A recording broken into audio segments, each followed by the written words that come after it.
నమస్తే, welcome to Telugu రాజ్యం. నేను సిరి. నిన్న చూసుకున్నట్టయితే పవన్ కళ్యాణ్ గారు పదవి బాధ్యత అనే కార్యక్రమాన్ని పెట్టడం జరిగింది. అక్కడ చాలా వరకు చాలా విషయాలు మాట్లాడారు. సో దాని మీద స్పందించడానికి ఈరోజు మనతో పాటు ఉన్నారు ప్రముఖ రాజకీయ విశ్లేషకులు చింతా రాజశేఖర్ గారు. నమస్కారం సార్. సో నిన్న చూసుకున్నట్టయితే పవన్ కళ్యాణ్ గారు ఆ మీటింగ్కి వెళ్ళడానికి ముందు కూడా ఇళ్ళ నాగేశ్వరరావుని కలవడానికి వెళ్ళడం జరిగింది. అక్కడ తను ఒక మాట మాట్లాడడం జరిగింది. అండ్ అట్లా తర్వాత అక్కడికి వెళ్ళిన తర్వాత కొట్టుకోవడం కూడా జరిగింది. చాలా మంది కొట్టుకున్నారు. ఆ తర్వాతనేమో అక్కడ మీటింగ్లోకి వెళ్ళి కొన్ని మాటలు కూడా తను మాట్లాడడం జరిగింది. సో వీటన్నిటిని అసలు ఎట్లా చూడాలంటారు సార్? ఫస్ట్ ఆఫ్ ఆల్ ఇంట్లో రాజేశ్వరం ఏమంటే పవన్ కళ్యాణ్ గారు 5 సార్లు ముఖ్యమంత్రి అవ్వాలనుకున్నారు.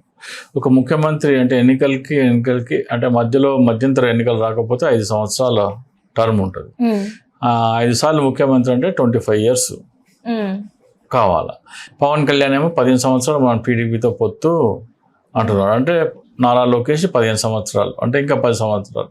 2024 అంటే దాదాపు 2050 దాకా 2060 దాకా లోకేష్ ఉంటాడు.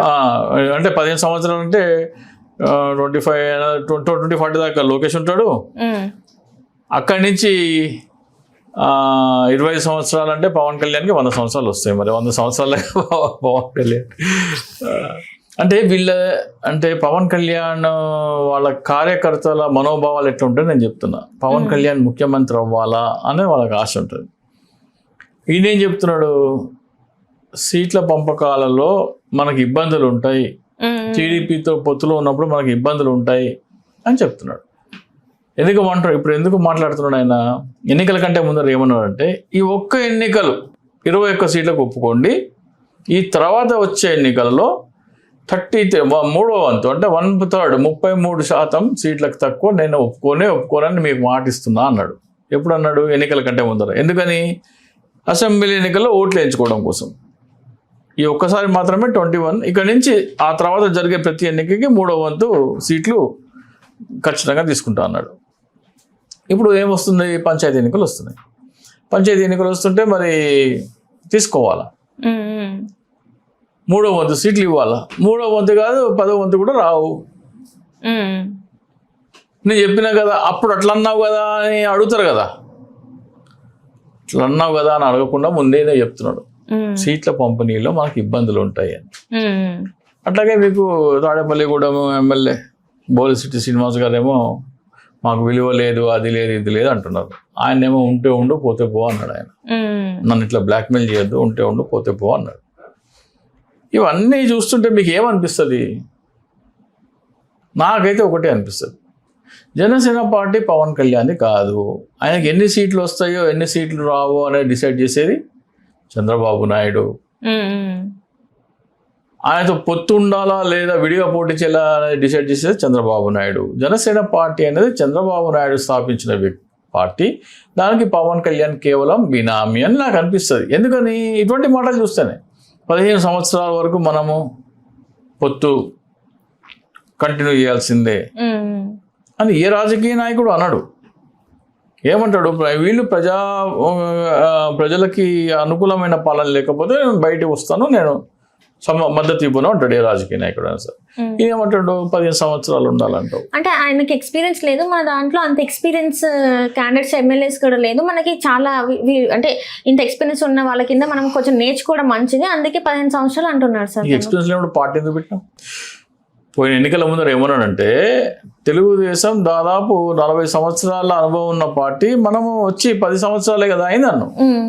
20 సంవత్సరాల అవుతుంది. ఎప్పటికీ నీకంటే 35 సంవత్సరాల సీనియర్ ఆ పార్టీ. నువ్వు సీనియర్ అయితే అదేం ఏజ్ తగ్గద్దాంది, నీకంటే 20 సంవత్సరాలు ఎక్కువ సీనియరే ఉంటుంది. మరి పార్టీ ఎందుకు పెట్టినావు నువ్వు? అంటే ఇప్పుడు పార్టీ పెట్టి తప్పేసానంట. పార్టీ అనేది కాదంటున్నా, ఆలోచించుకోమంటున్నా.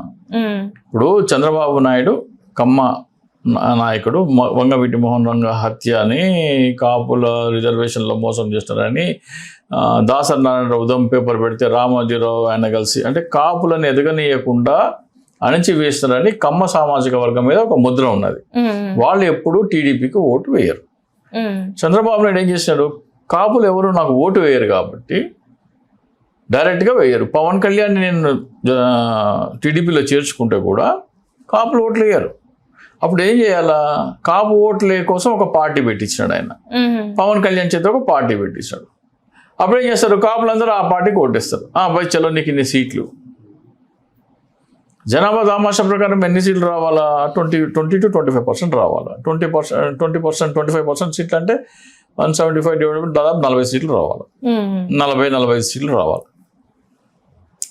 40 సీట్లు రాలేదు, ఇవ్వరు 21 వచ్చింది కదా, గెలిచింది కదా మళ్ళీ. మరి అంత ఎక్స్పీరియన్స్ లేదని మీరేమో పార్టీ ఈవీఎంలమ్మా, అవన్నీ ఈవీఎం కూడా చెప్తా కదా నేను. అవన్నీ ఈవీఎంలు చంద్రబాబు నాయుడు అవాక్ అయిపోయారని చెప్పేసి మనకు వార్తలు వచ్చినాయి. చంద్రబాబు నాయుడు అవాక్ అయిపోయారు 100% స్ట్రైక్ రేట్ వల్ల. ఎందుకంటే ఎప్పుడు ఎన్ని సీట్లు ఉన్నాయి అన్ని సీట్లు గెలిచింది లేదు అని చెప్పేసి. అదే, ఎందుకంటే ఈవీఎంలో ట్యాంపరింగ్. మొన్న బీహార్లో కూడా మధుబని ఒక నియోజకవర్గం ఉంది. దాంట్లో ఎవరు కుష్వాహా అన్న కొత్త పార్టీ పెట్టిండు ఆయన ఎమ్మెల్యే మధుబనిలో గెలిచినాడు. ప్రశాంత్ కిషోర్ ఉంటాడు కదా, ప్రశాంత్ కిషోర్ వాళ్ళది ఓట్లు గెలవలేదాడ. ఆయన దగ్గర టీం ఉంటుంది కదా, ఆ టీంకి మైక్లు కెమెరాలు ఇచ్చి పంపించినారు ఆయన. దాదాపు 15,000 మందిని రికార్డు చేస్తారు వాళ్ళు. మీరు ఓటు వేసినారు కదా, ఎమ్మెల్యే ఎవరు గెలిచినారు అంటే ఎమ్మెల్యే పేరు చెప్పినారు. ఎమ్మెల్యే ఎన్నికల గుర్తు ఏంటంటే చెప్పట్లేదు. వాళ్ళ ఎన్నిక కొత్తగా పెట్టిన పార్టీ, దానికి ఎన్నికల గుర్తు వచ్చేసి గ్యాస్ సిలిండర్ అని ఎవరు చెప్పట్లేదు. ఆయనకు 1,00,000 ఓట్లు వచ్చినాయి. ఎన్నికల గురించి ఎవరో తెలియదు కానీ 1,00,000 ఓట్లు ఓట్లు వేస్తారంట. ఎట్లా నమ్మాలా? అందుకనే ఈవీఎంలు అంటా నేను. గెలుపంతా కూడా కూటమి ఏపీలో ఉన్న కూటమి ప్రభుత్వం ఈవీఎంల ద్వారానే గెలిచింది. 100 సీట్లతో జగన్మోహన్ రెడ్డి గెలవాలా, బ్యాలెట్ పేపర్తో పెడితే అది ఎన్నికలు. మరి గతంలో కూడా ఈవీఎం మిషన్లతోనే కదా సార్ జగన్మోహన్ రెడ్డి గెలిచింది. అప్పుడేమో అందరూ మంచిగా 151 సీట్లు వచ్చినాయి అని చెప్పేసి ఆయనని అమ్మ అసలు ఒక్కడే సింగిల్ వెళ్ళి అన్ని గెలిచిండ్రు అన్నారు. ఇప్పుడేమో ఇప్పుడు ఇట్లా మాట్లాడుతున్నారు. నీకు ఒక విషయం చెప్తా. 2019లో ఈవీఎంలతో గెలిస్తే జగన్మోహన్ రెడ్డి 2024లో అవకాశం అందుకుంటాడా? వదులుకోడు. ఒకసారి ఎవరైనా గెలిచారు. 2019లో ఈవీఎంతో గెలవాలంటే ఏం చేయాలి? బీజేపీతో సఖ్యతగా ఉండాలి. 2024లో అంటే ఇంతవరకు ఎవరికి తెలియని విషయం ఒకటి చెప్తున్నా. 2024లో చంద్రబాబు నాయుడు వెళ్ళి బీజేపీతో పొత్తు పెట్టుకుంటా అంటే బీజేపీ పెద్దలు జగన్మోహన్ రెడ్డిని పిలిపించుకొని మా ఎన్డీఏలోకి వస్తావా అంటే నాకు అభ్యంతరం ఏం లేదు, మరి ఒక కండిషన్ ఎన్డీఏలోకి రావాలంటే ఏంటంటే ముస్లిమ్స్ని తిట్టాలి, అది కండిషన్. పొత్తు పెట్టుకుందామంటే నేను ఆ పని చేయలేను, ముస్లిమ్స్ అని తిట్టే పని నేను చేయను, పొత్తుకు ఓకే. కానీ ఆ ముస్లిమ్స్ని కుల రాజకీయాలు మత రాజకీయాలు చేయడం నా వల్ల కాదు. సరే మరి చంద్రబాబు నాయుడు సిద్ధంగా ఉన్నాడంటే సరే మీరు పెట్టుకోండి. ఈ భారతదేశంలో నేను చెప్తున్నాను, ఈ భారతదేశంలో జగన్మోహన్ రెడ్డిని మించిన సెక్యులర్ ఎవరు లేరు. సెక్యులరిజం కోసము సీఎం కుర్చీని ఎడం కాలుతో తన్నిన వ్యక్తి జగన్మోహన్ రెడ్డి. సో ఆయన పొత్తు అడుగుతున్నారంటేనే వీళ్ళు ఏదో చేస్తారనే తెలిసిపోయింది ఆయనకి. అంటే ఇప్పుడు ఆయన మీద కేసులు ఉన్నాయి కదా సార్, జగన్మోహన్ రెడ్డి గారి మీద కేసులు ఉన్నాయి. మరి ఇంతవరకు ముందు జరగలేదంటే గతంలో ఉన్నప్పుడు ఆయన ఇట్లా పొత్తు అని కాకపోయినా కూడా బీజేపీతో సఖ్యంగానే ఉన్నారు, అందుకే కేసులు ముందు జరగలేదు, ముందుకు నడవలేదు, కోర్టులోకి రాకపోయినా హాజరు కాకపోయినా ఏం కాని పరిస్థితి అందుకే వచ్చింది బీజేపీ అండతోనే అని చెప్పేసి మాట్లాడుతున్నారు. మరి దీని మీద మీ సమాధానం ఏంటి? జగన్మోహన్ రెడ్డి గారి మీద పెట్టిన కేసులన్నీ క్విడ్ ప్రోకో కేసులు. అంటే వాళ్ళ నాన్న ముఖ్యమంత్రి ఉన్నందుకు ఒక కంపెనీకి ఆయన ఏదో హెల్ప్ చేస్తే ఆ కంపెనీ వాళ్ళు వచ్చి జగన్మోహన్ రెడ్డి కంపెనీలో పెట్టుబడి పెడితే అట్లా జగన్మోహన్ రెడ్డి లాభం పొందినాడు అనేది ఆ కేసు ఒక ముఖ్య అభియోగం. కానీ ఆ అభియోగము ఆధారాలు ఉన్నాయా? నీ ఊహ అది. నువ్వు వాళ్ళ నాన్నకి హెల్ప్ చేసినావు కాబట్టి వాళ్ళ నాన్న ఈ కంపెనీలో ఆ కంపెనీ వాళ్ళు వచ్చి జగన్మోహన్ రెడ్డి కంపెనీలో పెట్టుబడి పెట్టిన అనేది నీ ఊహాజనితం. కానీ జగన్మోహన్ రెడ్డిలో 100 రూపాయలు పెడితే వాళ్ళు 150 రూపాయలు 200 రూపాయలు సంపాదించుకుని ఆ షేర్లు అమ్ముకున్నారు. అర్థమైందా? ఒక వ్యాపారస్తుడు ఒక లాభం వస్తుందనే కంపెనీలో షేర్లు డబ్బులు పెట్టుబడి పెడతాడు, పెట్టుబడి పెట్టినాడు, లాభం వచ్చింది, అమ్ముకున్నాడు. ఎట్లా చెప్తావు నువ్వు? దాని జగన్ వాళ్ళ నాన్న పెట్టినందుకే దీంట్లో పెట్టిన ఎట్లా చెప్తావు? ఈ లాభం వస్తుందని పెట్టుండొచ్చు కదా. సో జగన్మోహన్ రెడ్డి మీద పెట్టిన కేసులన్నీ ఊహాజనితం. జగన్మోహన్ రెడ్డి మీద పెట్టిన కేసులన్నీ ఊహాజనితం. ఫర్ ఎగ్జాంపుల్ ఇప్పుడు పవన్ కళ్యాణ్ ఉన్నాడు. పవన్ కళ్యాణ్కి తెలిసిన వాళ్ళకి ఎవరికో ఫ్రెండ్కి ఎవరికో 2000 ఎకరాలు ఏమో కేటాయించినారు. మరి పవన్ కళ్యాణ్ డిప్యూటీ సీఎం కాకపోతే కేటాయిస్తుండేనా? కేటాయించకపోతుండే కదా. అంటే ముఖ్యమంత్రి అయినందుకు నీకు ఇక్కడ ఒక అవకాశం ఉంది, బిజినెస్ అవకాశం ఉంది అని నమ్మకంతో వస్తారు. మరి అది కూడా క్విట్ ప్రోకనే. జగన్మోహన్ రెడ్డి మీద పెట్టిన కేసులు ఏవి నిరూపితం కావు. నిరూపితం కావు కాబట్టి అట్లా పెట్టి ఉంటున్నారు. ఇన్ని రోజులు డ్రాగ్ చేస్తున్నారు. ఏ అధికారులు అయితే, ఏ ఐఏఎస్ అధికారులు అయితే జగన్మోహన్ రెడ్డి, రాజశేఖర రెడ్డి నిర్ణయింపు కాదు కదా, అక్కడ బ్యూరోక్రాట్లు దాన్ని ఓకే చేయాలి. బ్యూరోక్రాట్లు సంతకం పెట్టిన వాళ్ళందరినీ మీది తప్పు లేదు అని శ్రీలక్ష్మి కానీ పెద్ద ఐఏఎస్ ఆఫీసర్లందరినీ వాళ్ళ ప్రమేయం లేదు, వాళ్ళేం పొరపాటు చేయలేదు అనేది వాళ్ళ క్లీన్ చిట్ ఇచ్చేస్తారు. వాళ్ళకే క్లీన్ చిట్. జగన్మోహన్ రెడ్డి మీద కేసు ఏముంటుంది? అన్నీ చట్టబద్ధంగా చేశారు, ఐఏఎస్ ఆఫీసర్లు ఏమీ తప్పు చేయలేదు అని చెప్పినప్పుడు జగన్మోహన్ రెడ్డి మీద కేసు ఏముంటుంది? ఇంకా అన్ని చట్టబద్ధంగా చేశారని ఐఏఎస్ ఆఫీసర్లే వాళ్ళ మీద కేసులు ఎత్తేస్తాయి. జగన్మోహన్ రెడ్డి మీద ఉన్న కేసు ఏంటంటే నా మీద ఉన్న కేసులు ఎత్తేయండి అని నడుస్తున్నది. జగన్మోహన్ రెడ్డి ఏమడుతున్నాడు? నా మీద ఉన్న కేసులు ఎత్తేయడం అని నడుస్తున్నది. కాబట్టి అది కేసు. జగన్మోహన్ కేసు ఎప్పుడు నిరూపితం కావు.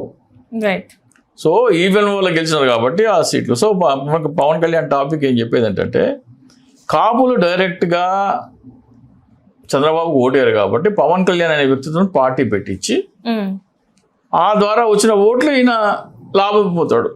దానికి ఏంటయ్యా ఆధారాలు అంటే, ఫస్ట్ పవన్ కళ్యాణ్ ఏమంటాడంటే ఆయన పార్టీలో 2019 ఎన్నికల కంటే ముందర చంద్రబాబు నాయుడు కాపులందరూ జగన్మోహన్ రెడ్డికి ఇస్తారని తెలిసిపోయింది.